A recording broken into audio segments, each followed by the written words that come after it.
Olá, bem-vindos a mais um TED Talk. Estamos hoje aqui novamente com a companhia do professor Carlos Nogueira e vamos hoje tratar de um assunto bem interessante que é a história da igreja à luz das profecias. Bom, o professor Carlos Nogueira, como muitos já devem saber, né, está aí com um novo curso dos grandes cursos dele sobre justamente o assunto da história da igreja. É evidente que é um curso bem mais profundo do que tudo que vai ser abordado aqui, mas já pode servir de um interessante preâmbulo, né? E, lógico, vai ser muito informativo para todos nós. Então, gostaria que antes do podcast só rezar uma Ave Maria pelas três intenções aqui que vamos buscar sempre rezar, que é pela conversão e santificação do Brasil, pelos nossos sacerdotes aí, e pelas vocações, né? Ave Maria, cheia de graça, o Senhor é convosco. Bendita sois vós entre as mulheres, e bendito o fruto do vosso ventre, Jesus. Santa Maria, Mãe de Deus, rogai por nós, pecadores, agora e na hora de nossa morte. Professor, pode ficar à vontade para comentar aí. Boa noite, muito obrigado. Boa noite a todos. Eu vou falar, antes de tudo, qual é o problema, um dos problemas, não, mas talvez o problema mais importante das histórias da Igreja. Vejam que já li umas 6 histórias da Igreja, incluindo a do padre Horbacher, que são traduzida ao francês, do alemão ao francês. São, não me lembro agora, 27 ou 29 volumes. Li também a Daniel Hobbes, né, que é a mais disponível para o leitor brasileiro. Todas elas têm méritos consideráveis, muitos méritos, e também defeitos. Por exemplo, a história de Daniel Hobbes tem algo, às vezes, padece de certo naturalismo, além de abusar da expressão segundo a qual o cristianismo e a igreja são uma revolução. Há que ter muito cuidado com o emprego do termo revolução, mas não quero centrar-me em outros problemas que este que vou apontar aqui. Ou melhor, estes que vou apontar aqui e que constituem um bloco, né?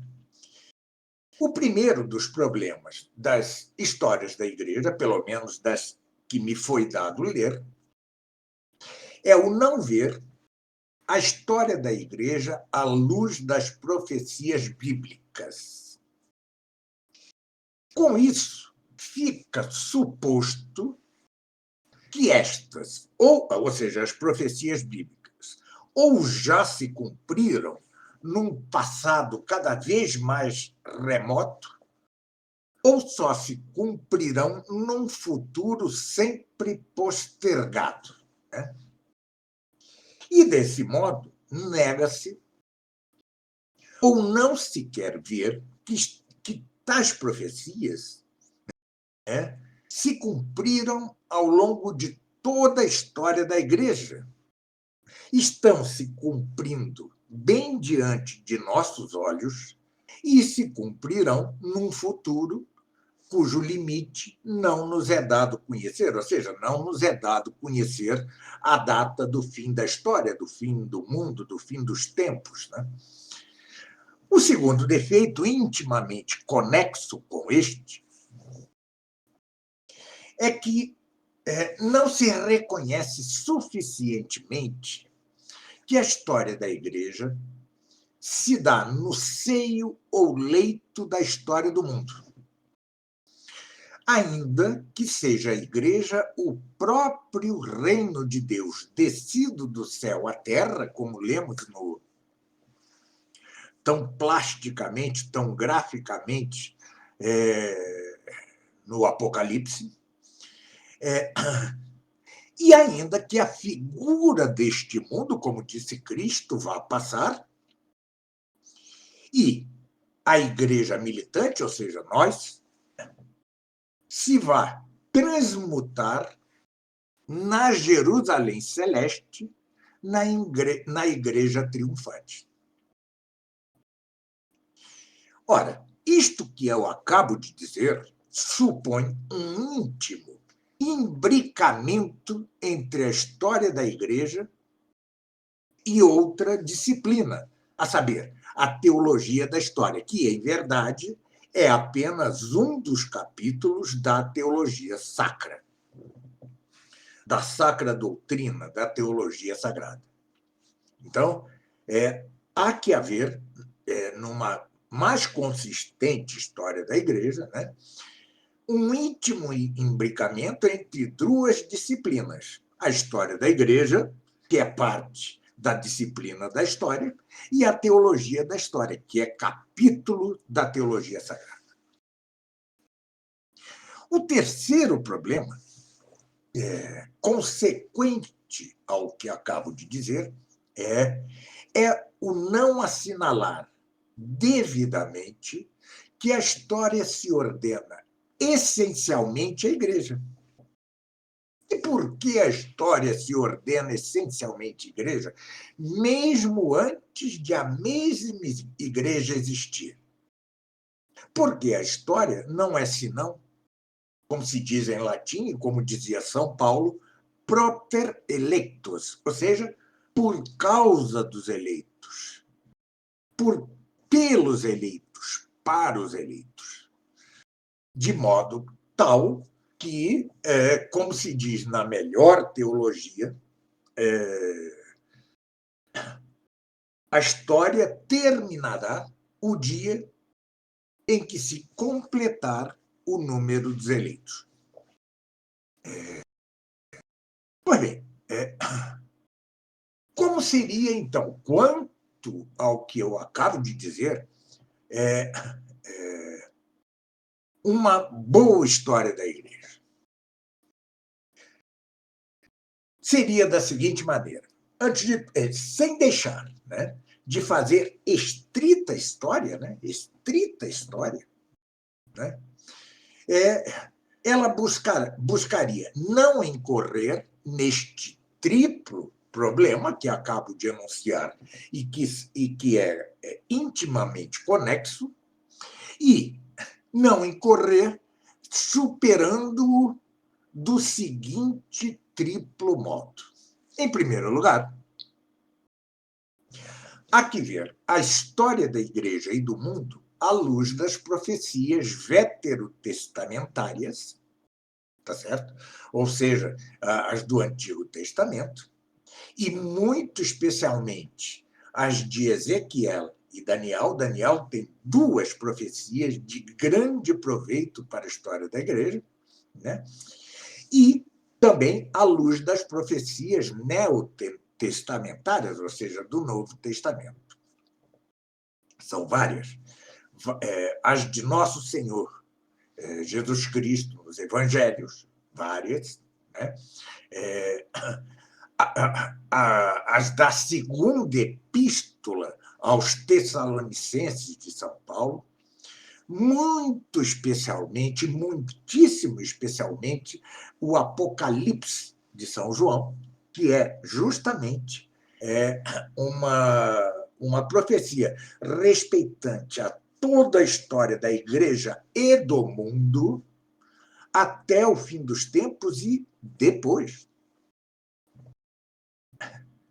Como será a Jerusalém Celeste? Está tudo posto ali no Apocalipse.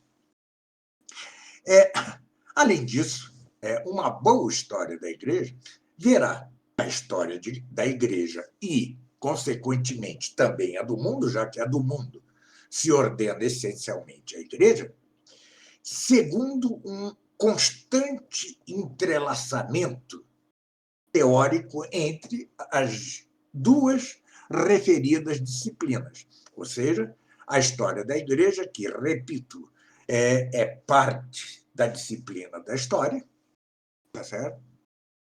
De certo modo, e a teologia da história, que é um capítulo, apenas um capítulo da teologia sagrada, da sacra doutrina. A teologia da história não é uma disciplina à parte da teologia, é um capítulo seu.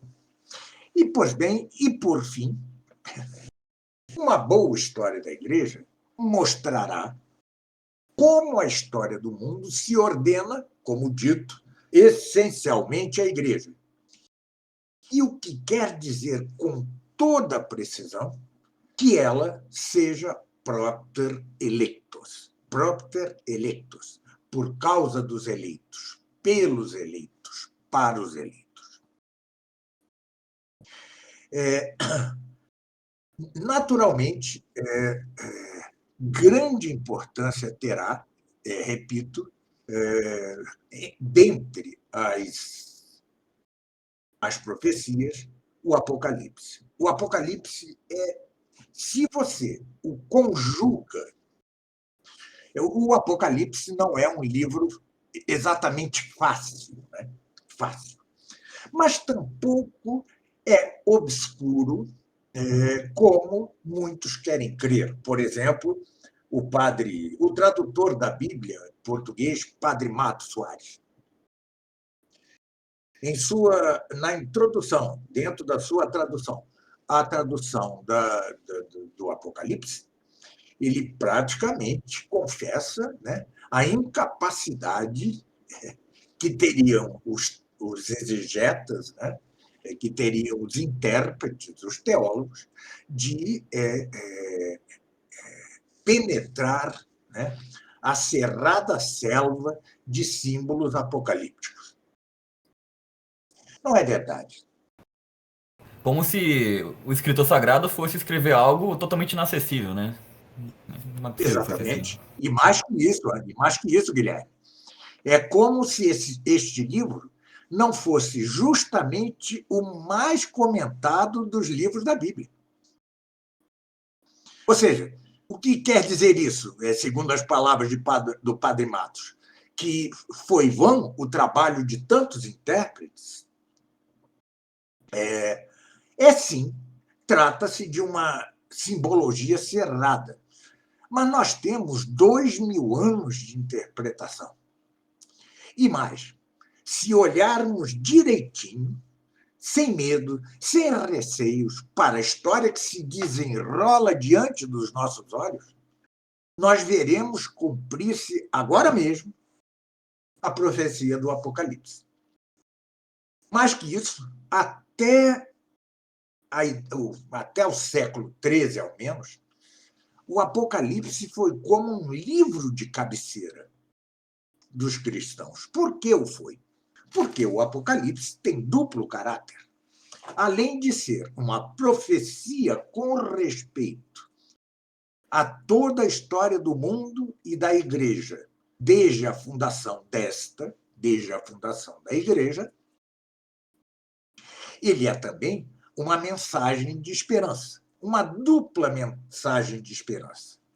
Primeiro, aos cristãos de sua época, que já estavam sob o martírio crudelíssimo de um Nero, né?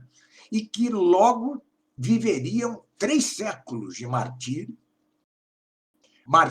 legal oficial do Império Romano. E depois para os cristãos de todos os tempos, porque não houve tempo em que os cristãos não sofressem algum martírio do mundo. Hoje, por exemplo, no Ocidente, os cristãos não é que sofram atualmente o martírio físico, a morte, mas trata-se do martírio social, né? Nós somos párias. O mundo impige-nos uma morte social, né? Uma morte branca, social, tornando-nos párias. Pois bem, o Apocalipse, então, além de ser esse painel deslumbrante histórico que visa mostrar que não temam os martírios cristãos, não temam os sofrimentos, porque Cristo já venceu o mundo. E é Ele quem, ainda que as aparências se mostrem contrárias a isso, é Cristo quem tem as rédeas da história. Se ele permite males, é por bens imensos. Por que ele permitiu o martírio em Roma? Primeiro, porque o martírio é a principal palma, o principal galardão, o principal prêmio do cristão. Terá ele um lugar de destaque, né, na gradação da beatitude eterna. Então, é para isto que ele é escrito, para mostrar aos cristãos que já eram martirizados e seriam depois martirizados ao longo de 3 séculos, e a todos os cristãos de todos os tempos, incluindo nós mesmos, que não temamos. Permaneçamos firmes na fé. Combatamos o bom combate e, para que ao fim de nossa carreira, possamos dizer com São Paulo: combati o bom combate, espera-me a coroa da justiça. Pois bem, e para isto é escrito também o Apocalipse. Ora, nada de estranhar que ele fosse um livro de cabeceira do cristão. Né? Exatamente aquele livro que diz, historicamente, que o cristão, para alcançar a palma da vitória, para alcançar a beatitude eterna, para poder ter posta sobre a cabeça a coroa da justiça, precisa imitar a Cristo. E Cristo imolou-se por nós. Cabe, portanto, agora imolar-nos por ele.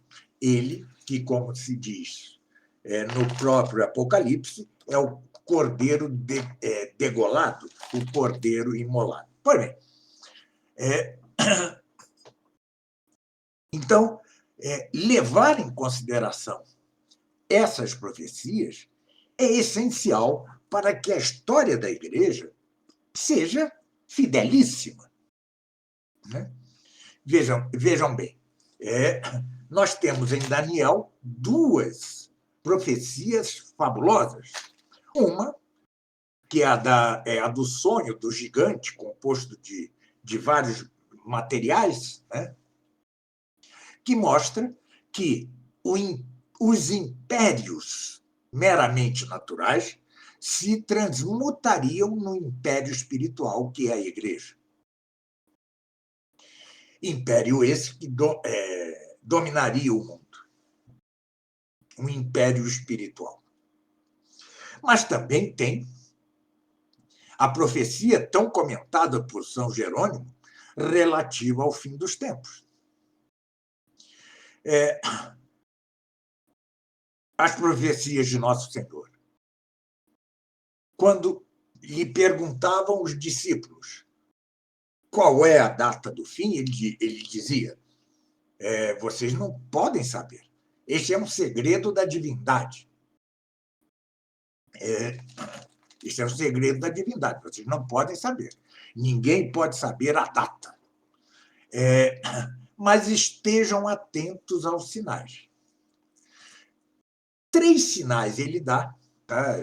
Ou seja, em momentos diferentes, alguns, mas 3. Para que haja o fim dos tempos, é preciso que a Igreja seja conhecida no mundo todo. 2.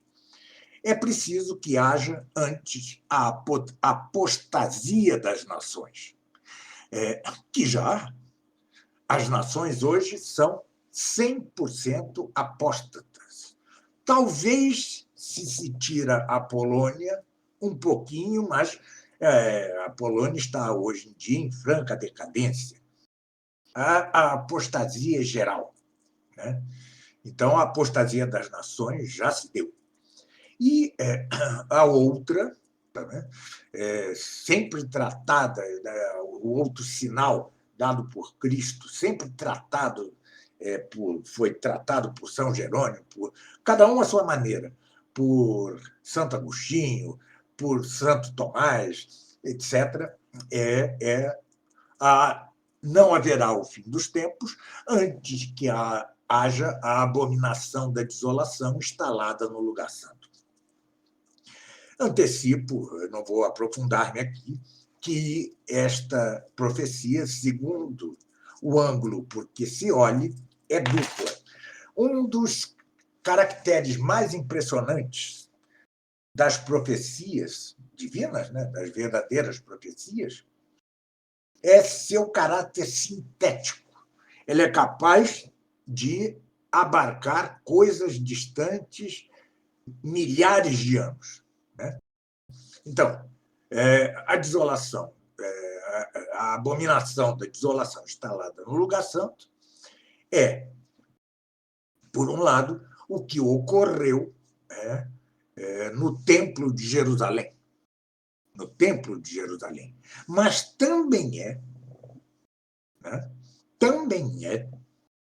o que ocorre, o que vai ocorrer no fim dos tempos, ou seja, previamente ao fim dos tempos, mais para o fim dos tempos. A saber, segundo, não quero aprofundá-lo aqui, mas aprofundo em meu livro sobre o Apocalipse, o comentário ao Apocalipse, né, que, se Deus quiser, sairá este ano.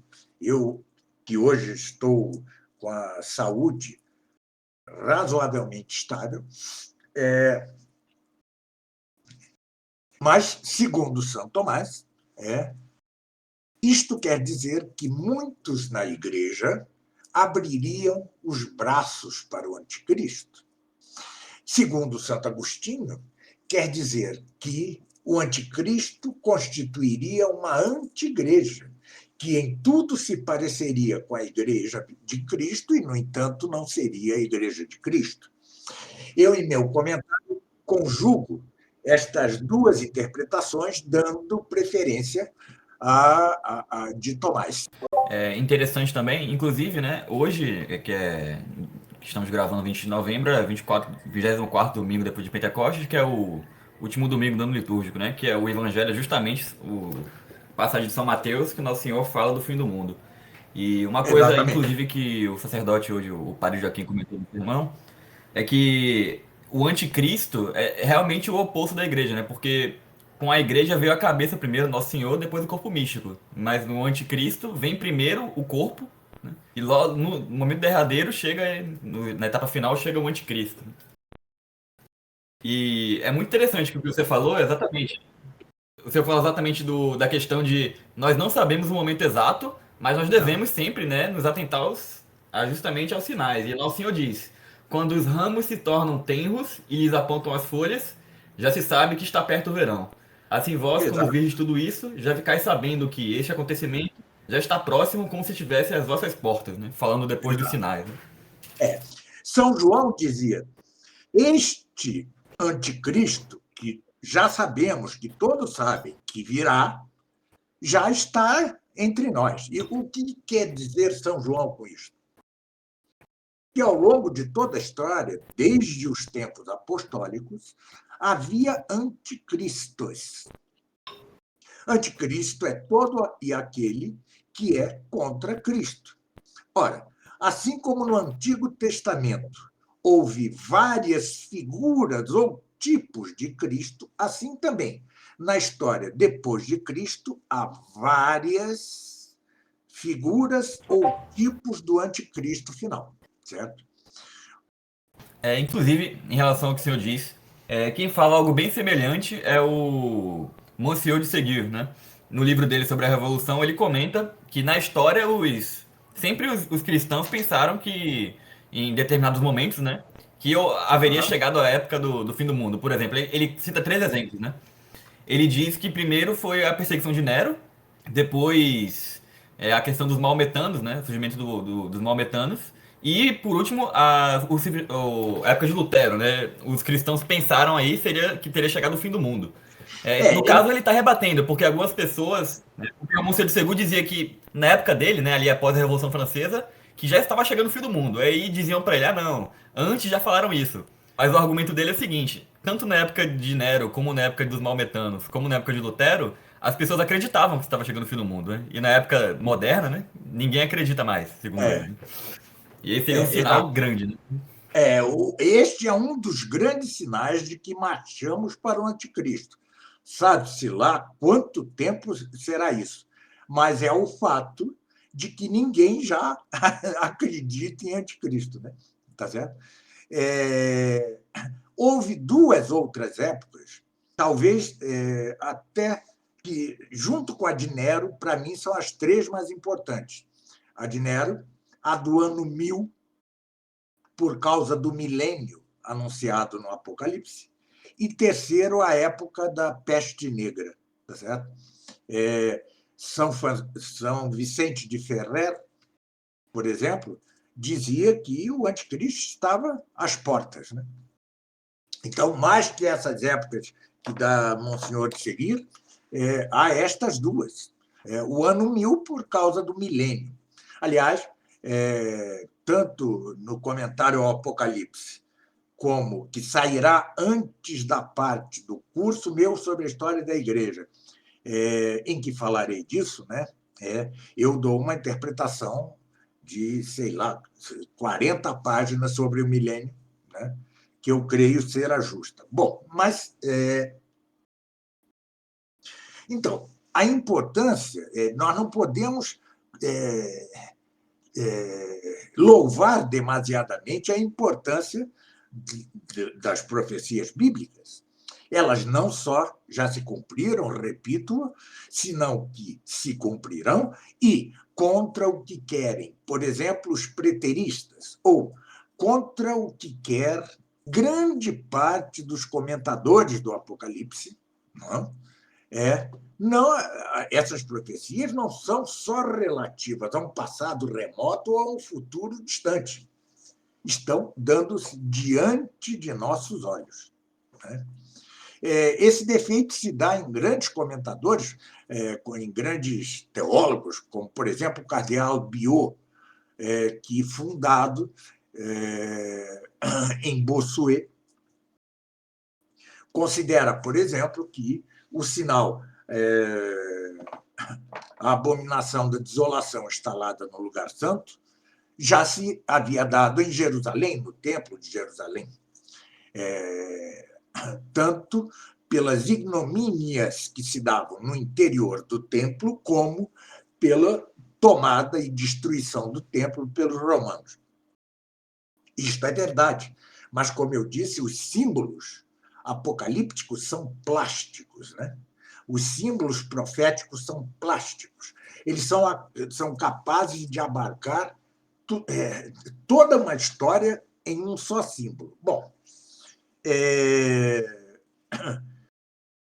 o máximo que se poderia dizer é que o que aconteceu com o Templo de Jerusalém é figura do que acontecerá, ou melhor, que está acontecendo na igreja hoje. A abominação da desolação instalada no lugar santo está acontecendo hoje, diante de nossos olhos, dentro da igreja. Pois bem, então, pode considerar-se que o que se passou no Templo de Jerusalém seja figura do que estamos passando hoje. Mas, então, devemos olhar toda a história da Igreja deste ângulo, ou seja, do ângulo das profecias. Por quê? Porque as profecias são a voz de Deus mesmo. Isto nos faz entrar na questão do agiógrafo. O que é o agiógrafo? É o escritor sagrado. Vários teólogos católicos, né? Não sei se a maioria, os tomistas não, mas os não tomistas e os meio tomistas, né? Contra o próprio magistério da Igreja, por exemplo, contra Trento, o Concílio de Trento, contra o Concílio Vaticano I, contra Leão XIII na Providentíssimos Deus, contra documentos de Bento XV, de Pio XI, etc., não afirmam peremptoriamente que a escrita das Escrituras tem por autor não São João, São Mateus, etc. e tal, senão que tem por autor a Deus mesmo. Todos os hagiógrafos, ou seja, os escritores sagrados, são como instrumentos para Deus. Claro, se nós usamos para fazer algo este ou aquele instrumento, e esses instrumentos são diferentes, eu uso este ou aquele instrumento de acordo com certo fim. Também Deus, de acordo com certo efeito querido por ele mesmo, escolhe para o Apocalipse São João, escolhe para tal evangelho São Mateus, escolhe para o Pentateuco Moisés. Enfim, ele escolhe o instrumento que lhe seja adequado para alcançar seu fim com tal ou qual livro sagrado. Pois bem, tendo, então, por autor de toda a Escritura, incluindo a forma, razão por quê? Como diz Leão XIII na Providentíssimos Deus, nenhuma vírgula pode estar errada, nada pode estar fora dos planos de Deus em nenhum dos livros sagrados, e não pode encerrar mentira, erro, de modo algum,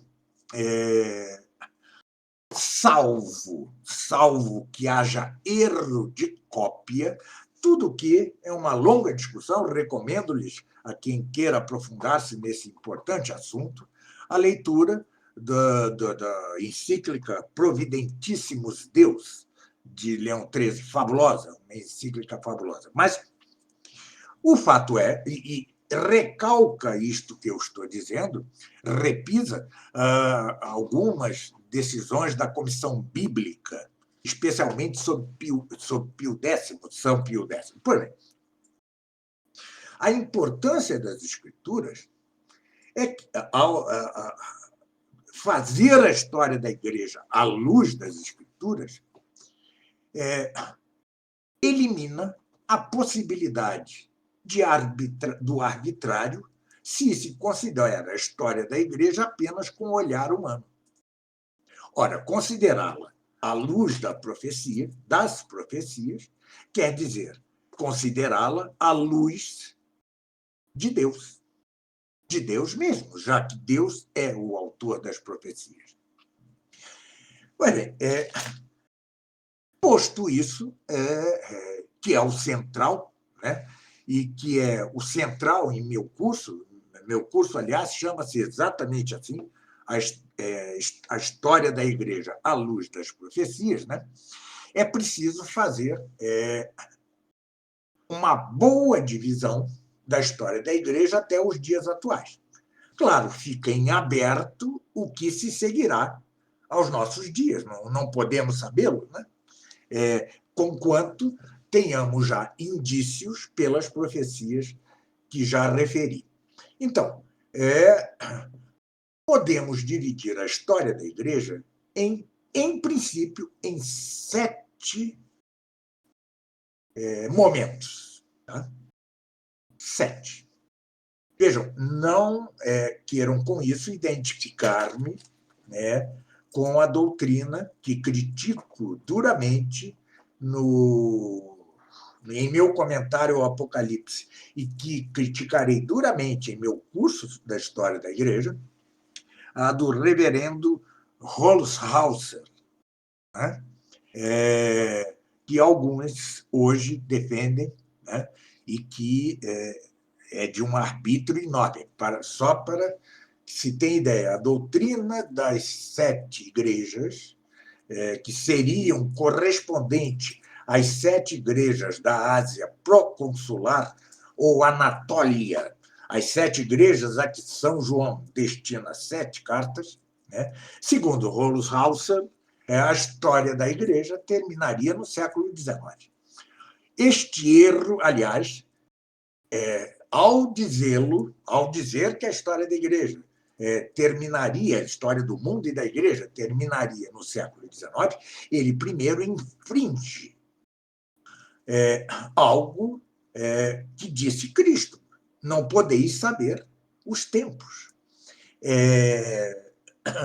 E o que disse o Quarto Concílio Lateranense, de Latrão, né, em que se proibiu expressamente que os pregadores dessem datas e prazos para o fim dos tempos, para o anticristo, etc. Bem, então, eu dou 7 etapas, parecem-me tais, mas é sempre aberto a que haja outras. Bom, tudo isso eu explico detidamente nas primeiras aulas do curso. Bom, então o primeiro momento seria a Igreja dos Mártires, né? Ou seja, desde a instituição da Igreja por Cristo, né? Desde a sua instituição,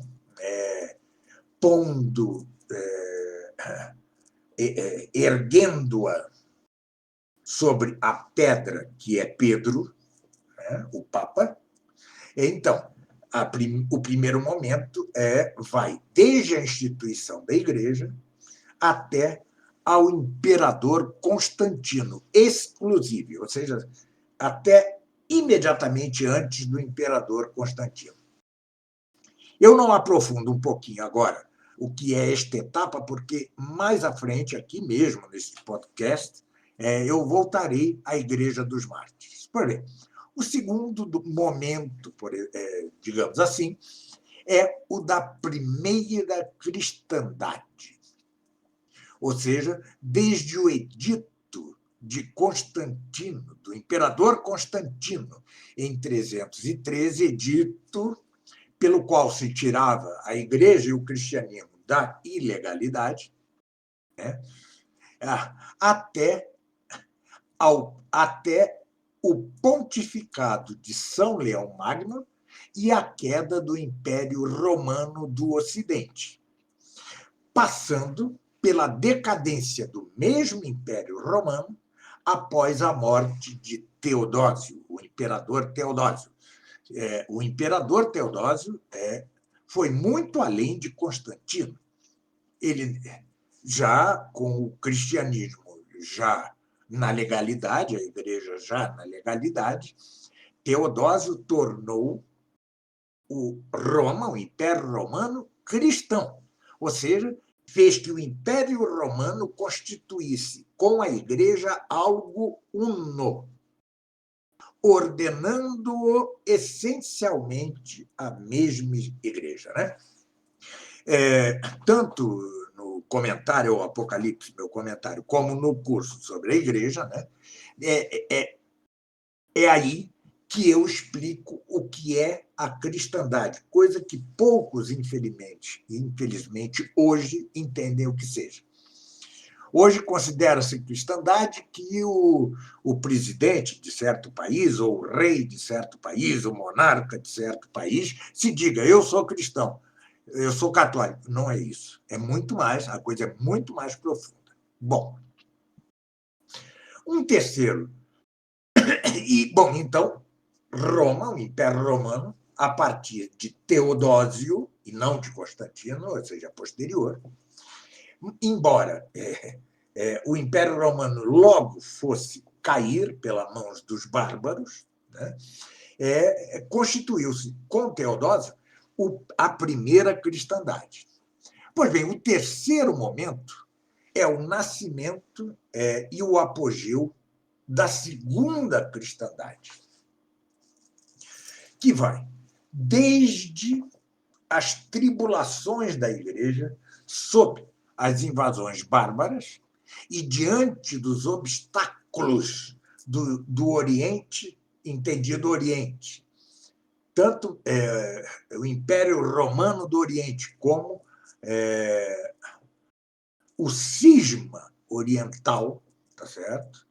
Inaugurado por Fócio, né? Então, que vai daí, desde as tribulações da Igreja sobre as invasões bárbaras e diante dos obstáculos orientais até o fim do século XIII, sendo o século XIII o ponto áureo da história, passando por Carlos Magno, ou seja, pelo Império Carolíngio, pelo horrível século de ferro, o século X, em que houve dentro da igreja, alastrou-se dentro da igreja a licenciosidade, a iniquidade, né? Chegou a haver, vejam bem, grupos, lobbies gay no século X. Quem quiser aprofundar-se nisso, além de eu aprofundá-lo no curso de História da Igreja, leia o livro de Gomorra, tá? O livro de Gomorra, de São... Como é o nome do santo? Agora esqueci, eu estou vendo. São Pedro Damião. São Pedro Damião. Foi lançado já em português o livro de Gomorra, onde ele era muito comum entre os teólogos desta época, os santos, etc. Ele não tinha papas na língua, né? Ele dizia tudo abertamente, ele vai mostrando o lobby gay. Claro que ele não chama lobby gay, né? Eu é que estou chamando. Mas é impressionante. O século X é um século de decadência da igreja, causada pelo seguinte: a igreja medieval, a igreja da segunda cristandade, é uma igreja composta centralmente por bárbaros, os mesmos bárbaros que derrubaram o Império Romano, por bárbaros convertidos. Ora, foram precisos séculos para que estes bárbaros convertidos deixassem costumes bárbaros passados, né? Esta é a origem principal do século de Ferro. O século de Ferro foi superado por São Pedro Damião, por um grande papa, esqueci o nome, e depois, progressivamente, pelas ordens mendicantes, franciscanos, etc., pelos santos. Depois, entre o século XI e XIII, houve assim um auge da igreja, mas o auge mesmo é o século XIII. Mas outro ponto dificilíssimo neste terceiro momento é a chamada querela das investiduras, onde o Império, né, o Império Romano-Germânico, começa a pôr as manguinhas de fora, a mostrar suas garras e a querer investir os bispos, eles mesmos, sem o Papa. Ou seja, queriam eles mesmos sagrar os bispos. E outras coisas assim. Coisa que se repetiria na Revolução Francesa, que se repete hoje na China, certo? Ou seja, tanto na Revolução Liberal como na Revolução, não exatamente comunista, mas hoje é um pós-comunismo o chinês. Bom, então, esse terceiro momento é o momento com todos os problemas que haja, com o século de ferro, com a querela das investiduras, com os bárbaros, etc. Tal, com tudo isto foi o ponto áureo da história do mundo, da igreja, né? Tendo, porém, o pico, o cume, no século XIII. É o século das universidades, é o século das catedrais góticas e, sobretudo, acima de tudo, não, é o século de São Luís, do rei São Luís, é o século em que os estados melhor se ordenaram essencialmente à igreja, e é o século, sobretudo, de Santo Tomás de Aquino. E o curioso é que, de repente, este ápice, que é o século XIII, tanto pela ambição da burguesia nascente, tá? Que queria livrar-se da Igreja, que lhe proibia o preço injusto e lhe proibia os juros, a usura, o empréstimo a juros, como pela ambição dos reis, que queriam os bens da Igreja, além de que queriam ver-se livres do jugo da Igreja e de sua moral estrita, né? Por causa disso, já no início do século XIV, ou seja, entre o ápice, já começa a decadência grave, né?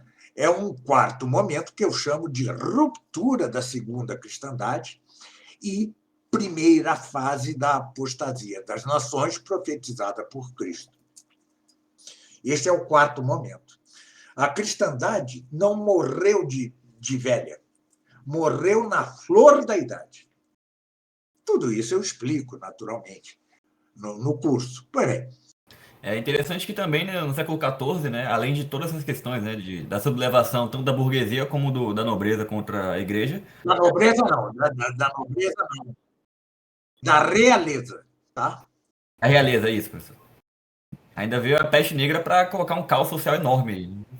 Sim, mas isso, como eu sempre digo, todos os cataclismos, todas as hecatombes naturais, tsunamis, terremotos, dilúvios, como todas as pestes, a peste negra, a gripe espanhola, a peste de Covid, são castigos de Deus. Não Perfeito, por professor. E nada, esse exemplo a aí talvez peste seja negra, extremamente gritante, né? não por nada a peste negra se deu após a ruptura da segunda cristandade, por causa desses agentes terríveis que eram a burguesia e o reinado, os reis, né? Eles se rebelaram no início do século XIV, né? Então, este momento. E ainda o grande cisma do Ocidente, né, professor? Sim, além disso. Então, nós temos, neste quarto momento, ele vai desde a afronta feita por Filipe o Belo, rei de França, ao Papa Bonifácio VIII, início do século XIV, até a heresia e cisma de Lutero, passando pela peste negra, pelo cisma do Ocidente. Chegamos a ter 3 papas, 2 antipapas, claro, e um papa verdadeiro. O grande cisma, pela peste negra, pela Guerra dos 100 Anos, pelo humanismo e pelo Renascimento. Então, vamos desde a afronta de Filipe o Belo ao Papa Bonifácio VIII, iniciozinho do século XIV, até meados do século XVI, com o cisma e a heresia de Lutero, né? Então, vejam que eventos dramáticos, né? Grande cisma do Ocidente, Guerra dos 100 Anos, peste negra, humanismo, renascimento, ou seja, a repaganização da sociedade, né? Então, é uma época terrível. Pois bem, isto é o que eu considero o quarto momento da história da Igreja. Um quinto momento eu chamaria entre uma igreja revigorada e a Revolução. Este quinto momento vai do Concílio de Trento, né, meados do século XVI, do Concílio de Trento e da Constituição dos Jesuítas, até a Revolução Liberal Francesa, fim do século XVIII, né? Passando pela breve terceira cristandade ibérica. Então, não nos percamos. Houve a primeira cristandade, a do Império Romano, a segunda cristandade, a medieval, e a terceira, que foi a cristandade começada com os reis católicos da Espanha, ou seja, Fernando e Isabel, né? Passando por Carlos V, atingindo Filipe II, e aí acaba.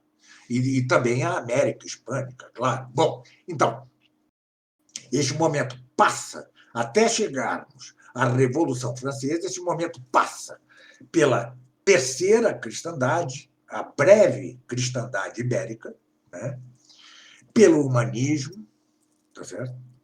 Pelo rompimento da aliança entre a monarquia absolutista e a burguesia. Lembre-se que, no momento anterior, a monarquia absolutista, os reis e a burguesia se uniram contra a igreja e contra a nobreza, né? Agora, a monarquia absolutista, os monarcas absolutistas e a burguesia rompem, e a Revolução Liberal Francesa, depois da Revolução que já havia tido de outro tipo, que foi a formação da Igreja Anglicana, né? E o consequente liberalismo dentro da Inglaterra, né? Isso vai eclodir esse rompimento na Revolução Francesa. E na Revolução Francesa, a burguesia não só esmaga a igreja, mas esmaga a própria monarquia absolutista, que tinha sido sua aliada durante 4 séculos, 5 séculos. Ou seja, professor, Sim. A realeza havia se juntado com a burguesia contra a igreja, né? Aí no absolutismo, e depois a burguesia que aí partiu contra a própria realeza, né? Aí no fim Sim, das contas nós chegamos ao reino burguês, né? Que é o mundo moderno. sim, sim, sim. Por quê? O que houve é que a monarquia absolutista ela era cara, ela era cara. Ela cobrava impostos, ela impunha tributos à burguesia, etc. E tal. Ora, a burguesia não estava nada satisfeita com isso. Então, resolveu matar 2 coelhos de uma só cajadada. Com a Revolução, isso já estava acontecendo na Inglaterra, né? Sobretudo depois de Cromwell, e vai aprofundar-se na Inglaterra mesma com a Revolução Industrial, que destruiu o que restava de família e de corporações de ofício, etc. Né? Mas, então, nós vamos ter, com a Revolução Francesa, né, a fundação do reino da burguesia. É o liberalismo, tá certo? É a ideologia liberal. De uma só cajadada, ela se livrou. Mas, atenção, quem me está seguindo aqui atentamente há de perceber o seguinte: quando se diz que a Revolução Francesa pôs fim à aliança entre o altar e a igreja, o altar e o trono, esta é uma consideração falha. Já na França pré-revolucionária, não havia a ordenação correta do Estado à igreja. Era o contrário. A monarquia era já galicana e era, de algum modo, um cesaripapismo, ou seja, em vez de os estados ordenassem a igreja, já ali a igreja se ordenava ao Estado, como muito mais o faz, né, no mundo eslavo, com a igreja ortodoxa sendo serviçal do czarismo e hoje de Putin. Professor, é bem claro isso, né? Até porque na França mesmo nós temos exemplos aí de bispos, cardeais extremamente envolvidos com questões políticas ardilosas, né? Como o cardeal Michelieu, o cardeal Mazarino, né? Os Sim, sim. próprios bispos da Revolução, né? Então, Sim, sim. esses liberais que dizem que a relação entre Estado e Igreja é sempre maléfica para a Igreja é um absurdo, né? É uma distorção completa Mas daquilo. então, eu estou falando também contra o chamado tradicionalismo do século XIX, né? Tá? Que foi condenado, aliás, no Concílio Vaticano I, mas sobre o tradicionalismo de um de Maistre, de um de Bonald, que, infelizmente, tantos católicos conservadores e um que outro católico tradicionalista tanto gosta, de que eles tanto gostam. Essa gente não tem nada a ver com o cristianismo, foi condenada no Vaticano I, é tradicionalista em sentido terrível, e de Mestre era maçom, era martinista. Né? O que é o martinismo? É esta ala da maçonaria que não quer destruir a igreja, senão que quer tomá-la por dentro. Tá certo? Muito se teria de falar sobre o martinismo, mas prossigamos. Qual seria o sexto momento da história da igreja? É a reação, é o momento de reação de uma igreja já sitiada à revolução. Tá certo? É um momento complexíssimo, tá certo? Mas ele vai desde os papas do século XIX, especialmente Leão XIII, e seu retorno, sua ordem de retorno ao tomismo, até o pontificado magnífico, mais agônico, de Pio XII, passando pelos sílabos de Pio IX, pelo já referido tradicionalismo condenado, pelo magnífico, mas interrompido Vaticano I, pelo surgimento do liberal conservadorismo, que terá por uma de suas expressões Charles Maurras, na França, pelo modernismo, condenado pela Pachende e pelo juramento antimodernista de São Pio X, pelo pontificado magnífico de São Pio X, né? Um pontificado santo, fundado no lema instaurar tudo em Cristo, que, por sua vez, era fundado na doutrina do cardeal Pie de Poitiers, um dos maiores cardeais, uma glória da Igreja, um defensor incansável,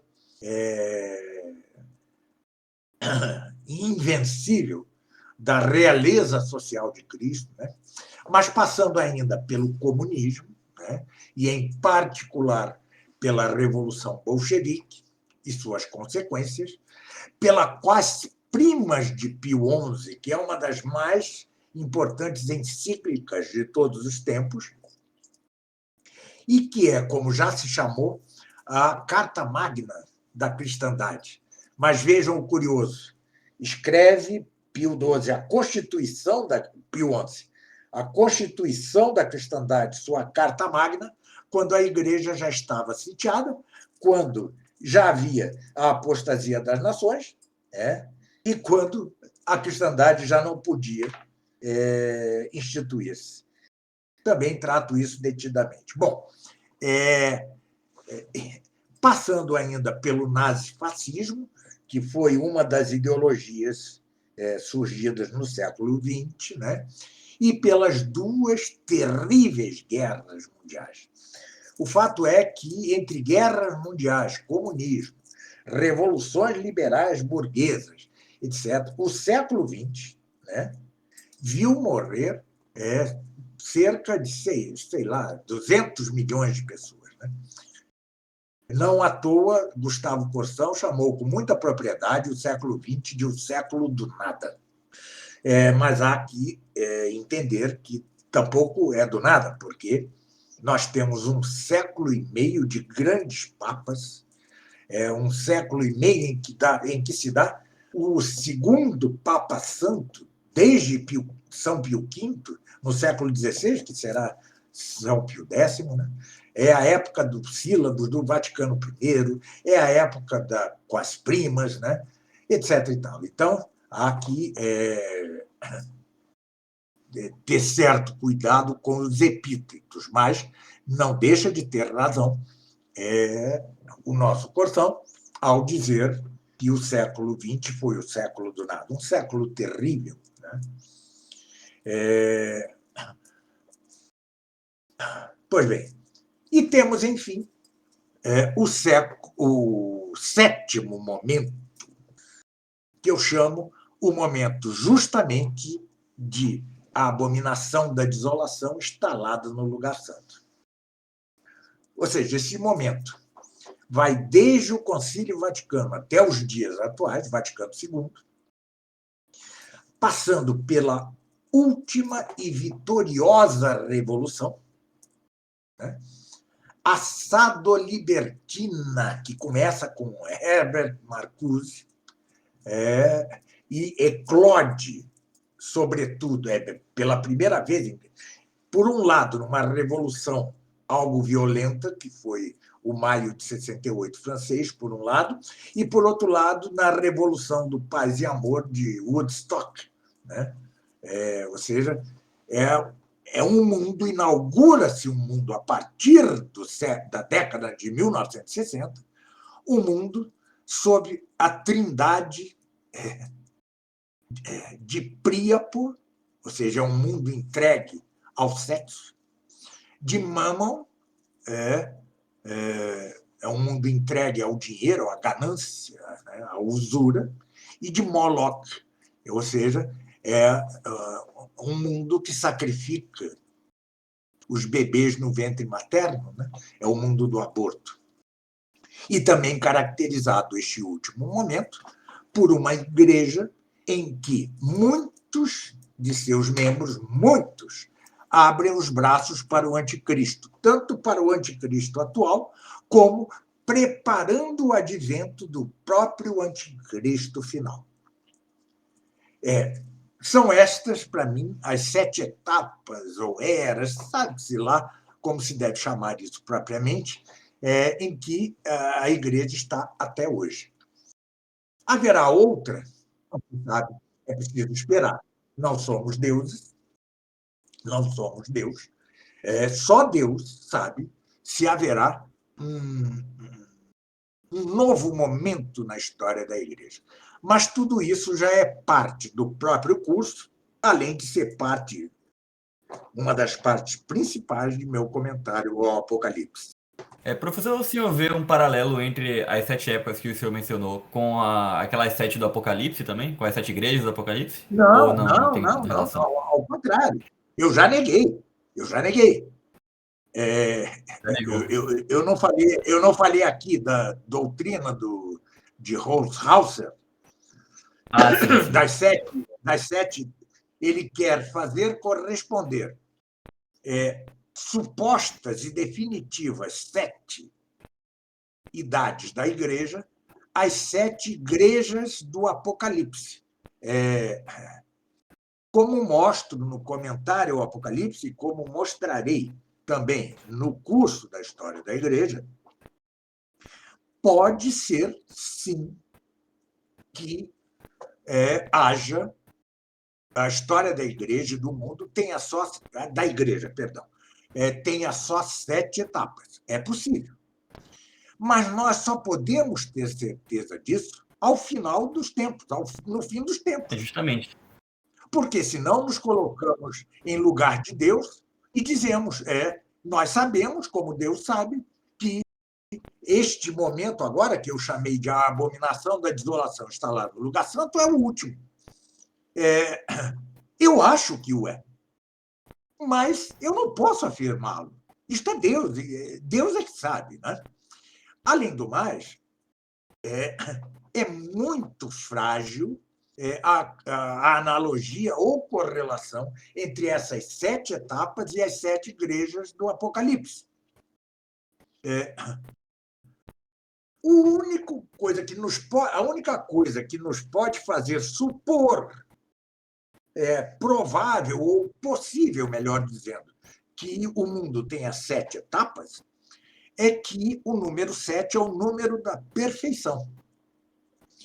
Não tem nada a ver com as 7 igrejas do Apocalipse.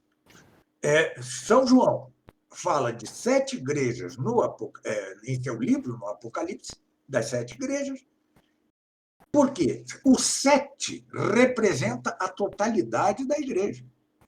O Espírito Santo é o Espírito, como se diz, septiforme. São 7 os dons do Espírito Santo.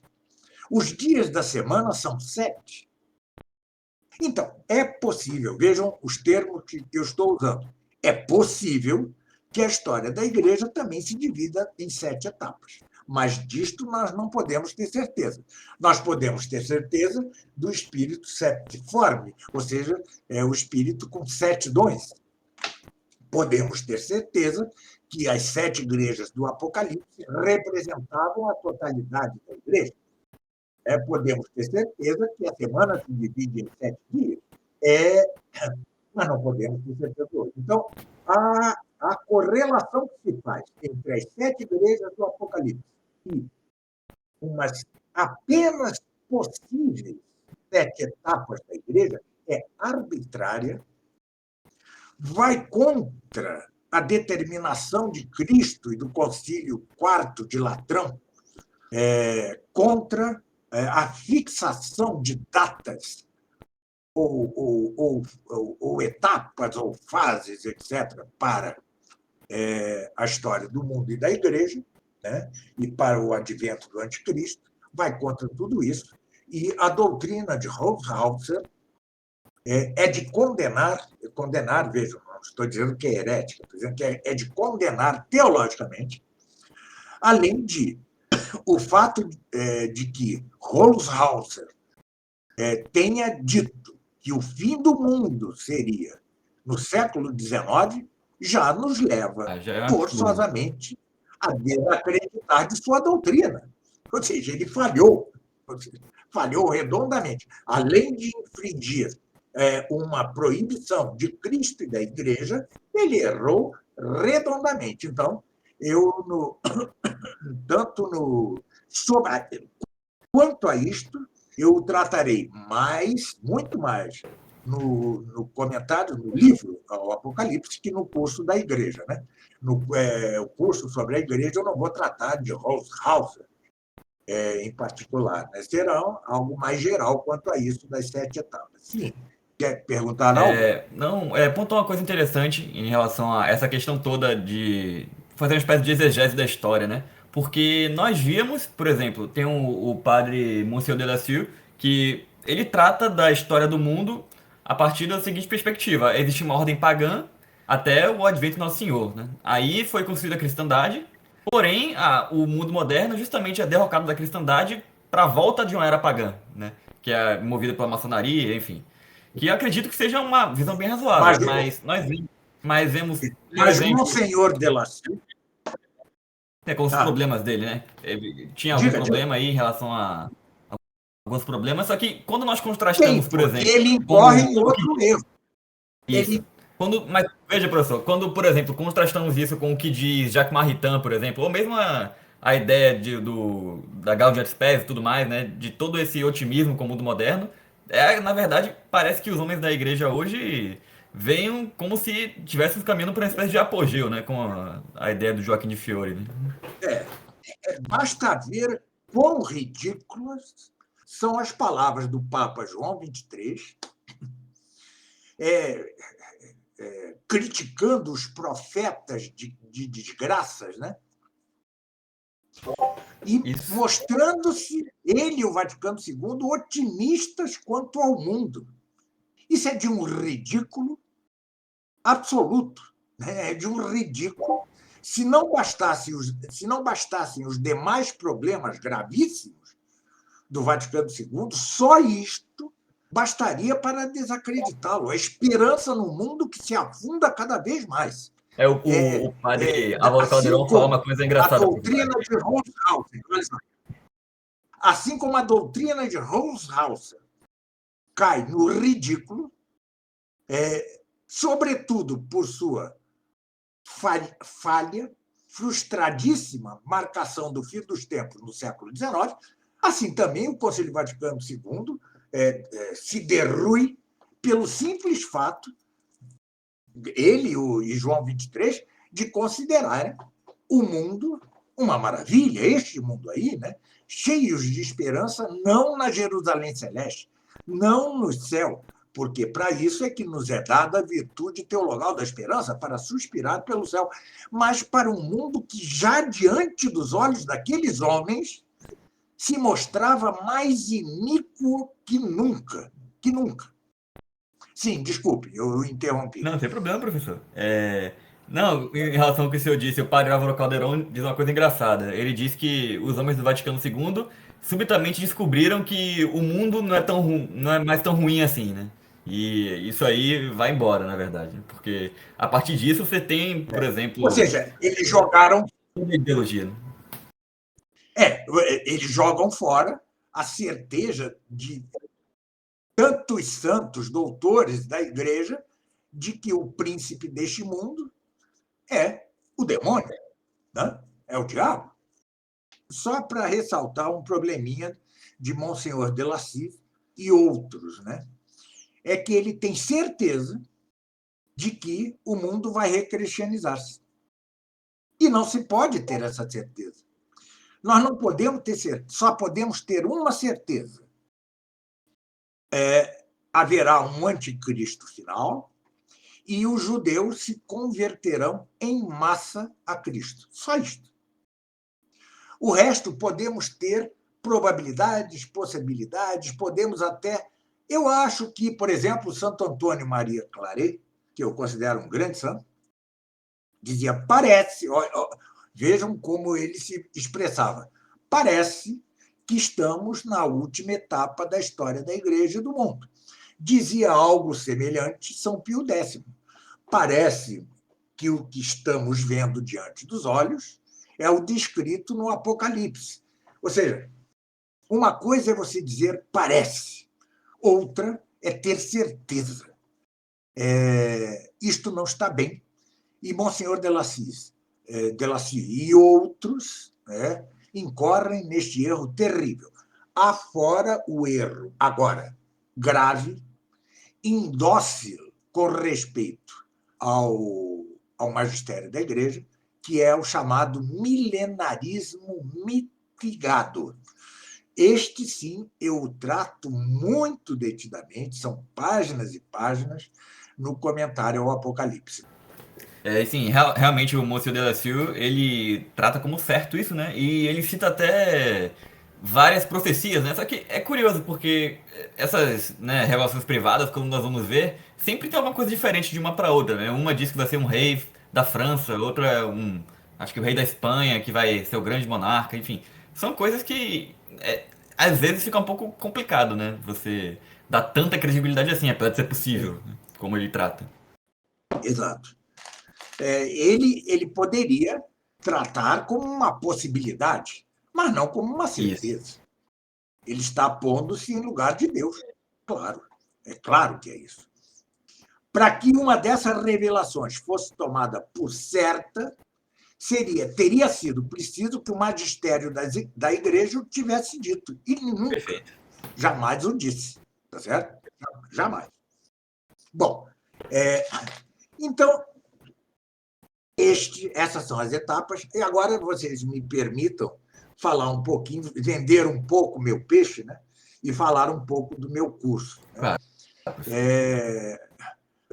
Eu vou pedir ao Guilherme que, quando este podcast sair, né, for publicado, que ponha o link para a página de inscrição no curso. Né?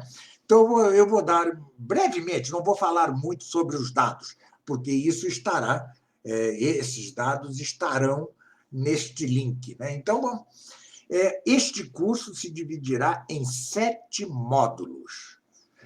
Entre um módulo e outro, pode haver um tempo de um mês e meio, tá certo?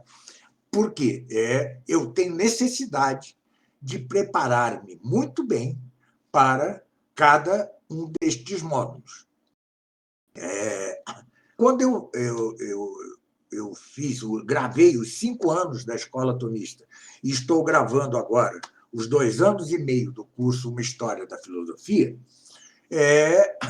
são coisas de filosofia, de metafísica, da razão humana. Né?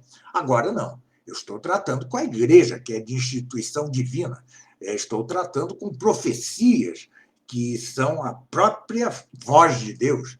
Então, eu preciso preparar-me, e todo cuidado é pouco. Eu sou um leigo, eu não sou um sacerdote, né? Então, todo cuidado será pouco. Então, serão 7 módulos, segundo estas 7 idades da igreja, digamos assim, até os dias de hoje. E a inscrição no curso será por módulo, tá certo? Custará R$ 60 por cada módulo. Tá? E quem se inscrever no módulo terá acesso a este módulo durante 1 ano. Né? Repito que entre um módulo e outro sempre poderá haver um intervalo. Né? Cada módulo terá cerca de 15 aulas. A primeira aula do primeiro módulo irá ao ar agora, dia 3 de dezembro, tá certo? Dia 3 de dezembro, ou seja, um sábado. Mas depois, as aulas irão ao ar uma por semana, certo? Então, estes são os dados gerais. Como eu disse, vou pedir a Guilherme que ponha o link, né? E tal. Bom, o primeiro módulo, vocês vejam que eu sempre busco manter muito barato o valor de meus cursos. Né? R$ 60 para 15 aulas, que supõe um estudo profundíssimo, vastíssimo de minha parte, né? E que requer de mim uma prudência teológica extrema, né? Para não incorrer em heresia ou em erro temerário. Né? E eu cobro só R$ 60. Sempre meu objetivo é permitir o acesso, fazer possível o acesso ao maior número de pessoas. Pois bem, este primeiro módulo, cuja primeira aula vai ao ar no dia 3 de dezembro, sábado, e cuja segunda aula vai ao ar no meio da semana seguinte, né, é o módulo da Igreja dos Mártires. Nas aulas eu tratarei o seguinte: as profecias bíblicas, aprofundarei isto tudo. Segundo ponto será a história e as nações em ordem a Deus e à Igreja, ponto fundamental. O terceiro ponto é a história, o livro da vida e os eleitos, onde eu tratarei, na medida do possível, um curso do delicadíssimo tema da predestinação. Né? Depois, tratarei os preâmbulos da Igreja. Quais são os preâmbulos da Igreja? Né? São os preparativos para o surgimento da Igreja. Primeiro, a prefiguração e preparação da Igreja no povo judeu. Segundo, a preparação da Igreja no mundo greco-romano, ou seja, na filosofia grega e no direito romano. O terceiro era um anseio geral de um sóter. Sóter quer dizer, em grego, salvador. Né? Havia um anseio generalizado, não só não eram só os judeus que esperavam o Messias. Todo mundo helenizado, né, ansiava, em geral, por um sóter, por um salvador. Outro preâmbulo é a encarnação, a vida e a redenção do Messias. Tá certo? Esse é o principal preâmbulo. Mas também, intimamente conexo com ele, é a fundação da Igreja e do papado por Cristo. Por fim, a substituição da sinagoga pela igreja e a abrogação da lei antiga. Agora, estamos sob a lei nova, que é a lei do Espírito Santo. Pois bem, depois estudarei um período, o período que vai dos Atos dos Apóstolos, né, que foram consignados em livro sagrado, até o fim dos tempos apostólicos, quando termina a revelação, tá certo?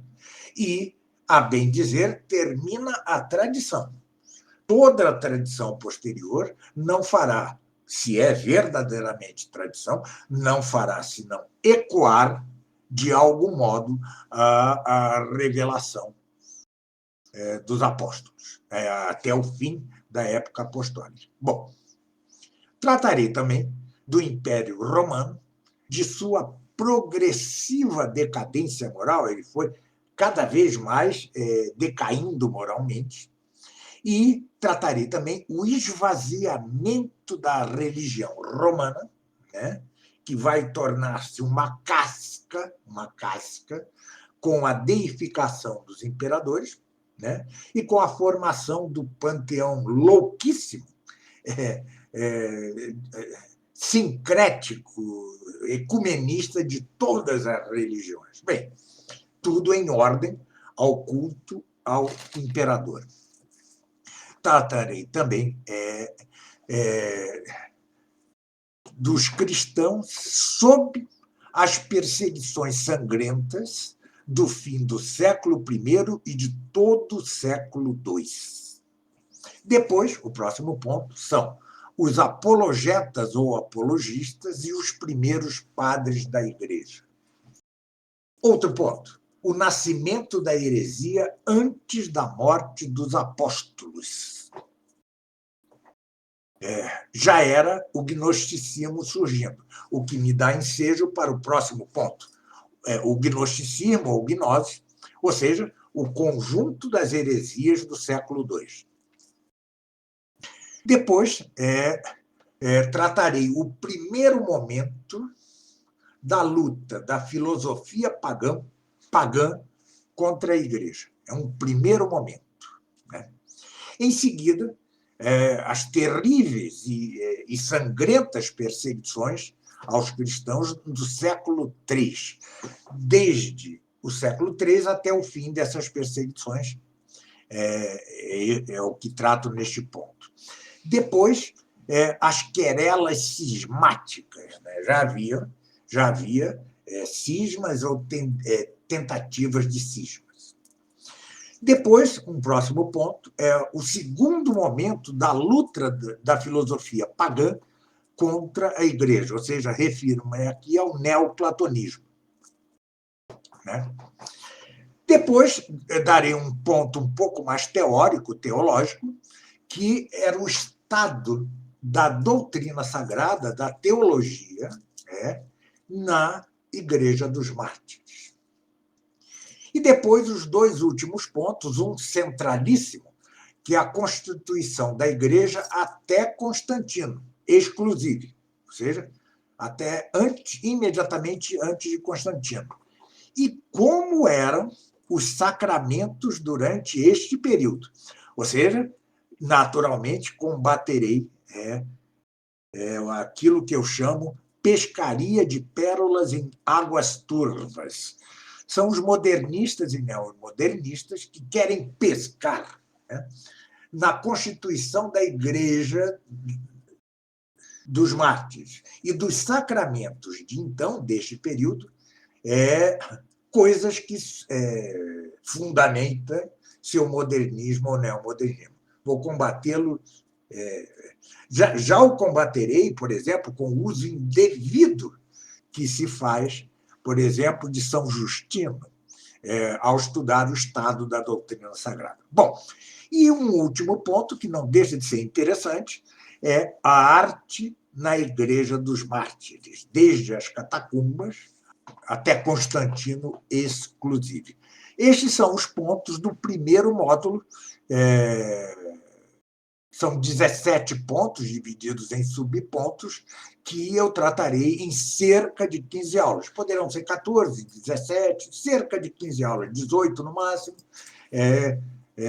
Não é possível prever com precisão, mas o preço é inalterável, R$ 60 o módulo. Então, a cada módulo, nova inscrição. Ao contrário da Escola Tomista e do curso Uma História Tomista da Filosofia, né, em que o aluno, cada mês, renova a sua inscrição, é uma mensalidade, né, renova a sua assinatura. Aqui não se trata de assinatura, aqui é só inscrição, certo? Inscreveu-se em um módulo, terá sempre, com cerca de 15 aulas, terá acesso a este módulo por R$ 60 durante um ano. Perdoe, Guilherme, eu fiz um pouco propaganda do curso aqui, mas Nada que isso. Que isso, que professor? não chega ao o caráter do podcast. Quanto ao essencial de nosso assunto, eu teria terminado por aqui, mas estou perfeitamente aberto não só a ouvir quaisquer considerações suas, Guilherme, ou a responder perguntas que me façam. Professor, só queria que o senhor comentasse uma questão, né? Que eu acho que o senhor já mencionou isso em algum outro podcast, mas, enfim, sobre a relação entre a disciplina da história e a da filosofia, da teologia, porque, por exemplo, acho que é o padre Álvaro Caldeirão que diz que estudando a filosofia, ele acabou por chegar à história, né? Que é uma ciência inferior à filosofia, absolutamente, né? Abissalmente inferior. Enquanto o pai dele, o Rubem Caldeirão Não, Monteiro, fez o não. contrário, O né? que não, ele fez o seguinte: a citação mais precisa dele é o seguinte: enquanto ele descia das alturas da teologia para a terra da história, seu pai elevava-se da terra, da planície da história, para os céus da teologia. Né? Essa é a citação dele. Pois bem, no assunto que nos ocupa aqui, ou seja, a história da igreja, entram, como eu disse no início, duas coisas, tá certo? A história propriamente da igreja, né, por um lado, mas ela não seria compreendida sem a teologia da história, que, repito, não é uma disciplina à parte, senão que era um capítulo da própria teologia. Sem isto, nada feito. A teologia tem vários capítulos. Tem a teologia moral, a teologia da história, a teologia política e assim por diante. Em meu último livro lançado, que é Estudos Tomistas, Opúsculo 2, eu tenho todo um capítulo, toda uma parte do livro chamada História Teológica. Eu poderia, política teológica, eu poderia inverter, teologia política. Enfim, as coisas se imbricam. Veja a diferença. Muitos de vocês já devem ter ouvido falar em filosofia da história. Isto eu explico num apêndice de meu livro Comentário ao Apocalipse. O que é a história do homem? Antes de tudo, a história do homem é a história as nações em movimento. Isto implica, no âmbito das doutrinas intelectuais, que se vai da política, que descreve as diversas nações e seus regimes, para a história. Se virem as causas da sociedade e as causas da história do ângulo puramente de uma filosofia da história, serão as mesmas. A única diferença é que, na história, vê-se em movimento aquilo que se vê estaticamente na doutrina, na disciplina da política. Né? É mais ou menos a diferença entre um mural, uma pintura mural, e uma sinfonia. Tá certo? A pintura mural, como toda pintura, é estática. Nós vemos, claro, ali dentro há movimento, etc., mas tudo é visto estaticamente, ele não se movimenta em si mesmo. Ao passo que numa sinfonia, numa peça musical, você vê a coisa em movimento. Pois bem, é mais ou menos esta relação entre política e história. E a filosofia da história, que é que há isso, não consegue ultrapassar os limites dessas duas disciplinas. Por quê? Como dizia Aristóteles, ter ciência de algo é conhecer, ter deste algo uma ciência certa, perfeita e atual, segundo as causas deste algo. Ora, as causas naturais, digamos assim, da, das nações do ângulo da política e da história do ângulo destas mesmas nações em movimento são as mesmas. Ora, só a teologia da história pode dar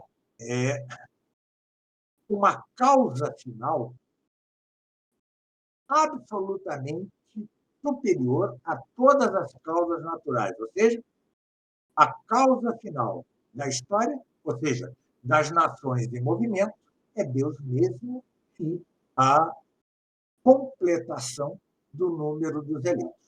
Então, este é assunto de altíssima complexidade, creio que o resolvo cabalmente no meu comentário ao Apocalipse, e o tratarei nos limites do possível, nesta mesma primeira parte, neste mesmo primeiro módulo do curso A História da Igreja à Luz das Profecias. Não sei se lhe respondi, Guilherme. Respondeu sim, professor. Muito bem. Então, acho que é isso, professor. Já tem algum tempo razoável. Acho que ficou muito interessante, muito bacana a Sim, exposição. Queria agradecer-lhe, né, por mais uma vez a dar essa ajuda aqui para nós, né, dando essa aula para nós. E sucesso aí no novo curso. Com certeza estarei inscrito e o ouvinte, se quiser também, vai se beneficiar bastante. muito obrigado, mais uma vez, muitíssimo obrigado. Estou sempre às ordens. É bem verdade que, a partir de janeiro, eu vou recolher-me um pouco quanto a podcasts, lives, etc., a Facebook, essas coisas, porque eu terei a meu encargo a gravação de dois cursos difíceis, né? Uma história difíceis para mim, né? A história tomista da filosofia e o primeiro módulo e depois o segundo, etc., da história da Igreja à Luz das Profecias. Além disso, vou terminar dois livros. O primeiro já está terminado, é uma gramática. Permita-me uma simples citação. Esta gramática, que é a minha segunda gramática, maior que a primeira, que é a Soma Gramatical, que vai ser lançada em fevereiro, em São Paulo, no início de fevereiro, né? E depois, dois outros livros importantes que eu devo lançar ou no mesmo ano que vem, ou no ano que vem no outro. Então, eu vou recolher-me um pouco, tá? Então, mas depois, passado esse vendaval, eu voltarei a estar totalmente à disposição de você, Guilherme, para o meu querido Trad Talk.